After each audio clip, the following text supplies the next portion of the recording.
Praise the lord. దేవుని పరిశుద్ధమైన నామమునకు మహిమ కలుగును గాక. ఈరోజు దేవుని వాగ్దానము, వాటికంటే మరి గొప్పవియో అతడు చేయునని మీతో నిశ్చయముగా చెప్పుచున్నాను. యోహాను సువార్త 14వ అధ్యాయం 12వ వచనము. ఈ ఉదయకాల సమయంలో సమస్తమును జరిగించువాడైన యేసయ్యే మనందరితో మాట్లాడుతున్నాడు. వాటికంటే మరి గొప్పవియో నీవు చేయగలవు, పొందగలవని. ఇక్కడ యేసుక్రీస్తు విశ్వాసమును గురించి, నమ్మకం గురించి తెలియజేస్తున్నారు. పరిస్థితులను బట్టి మదన పడుతున్నావా? నీ వల్ల అవని కార్యాలతో విశ్వాసమును బట్టి అడుగులు వేయడమే. జయాపజయాల గురించి ఆలోచన చేస్తే మనం అడుగులు వేయలేం. విశ్వాసంతో నా దేవుడు కార్యం చేస్తాడని విశ్వాసంతో అడుగు, ప్రయత్నం చేయి. ఎందుకు మునిగిపోతావు? అవిశ్వాసంతో అడుగు వేస్తే మునిగిపోతావు. విశ్వాసంతో అడుగు వేస్తే మునిగిపోవు. నా దేవుడు నిన్ను నిలవబెడతాడు. నా దేవుడు నిన్ను స్థిరపరుస్తాడు.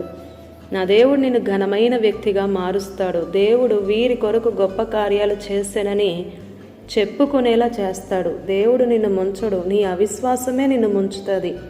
యోబు అంటాడు, నేనేమి అవుతుందని భయపడ్డానో అదే నా మీదకి వస్తుంది అని అన్నాడు. అదే జరిగింది. ప్రియ సహోదరుడా, సహోదరి, పరిశుద్ధ గ్రంథంలో ఆవగింజంత విశ్వాసం కలిగి ఉండాలి అని ఉంది కదా.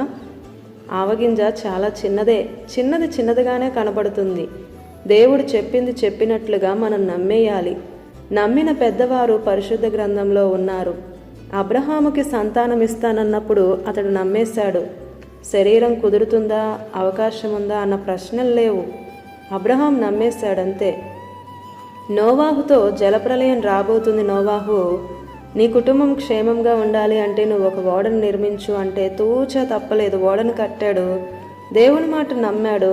కుటుంబం రక్షించబడింది. వాళ్ళు అన్యాయం అయిపోలేదే. ఎగతాళి చేసిన వారు, హేళన చేసిన వారు కానే రాలేదు. విశ్వాసంతో అడుగులు వేయి. సంగమా, నీకు అసాధ్యం కావచ్చు, నా దేవునికి సమస్తము సాధ్యమే. యేసయ్య నీ విశ్వాసమును చూస్తున్నాడు. వెలిచూపు వలన కాదు, విశ్వాసముతోనే నడుచుకుంటున్నామన్న సాక్ష్యాలు లేపబడాలి. ఆమేన్. ఇది నా వాగ్దానం మనందరి జీవితాలలో నెరవేరాలని కోరుతూ దేవుని సువార్త పరిచర్యలో మీ సహోదరి ప్రసన్న.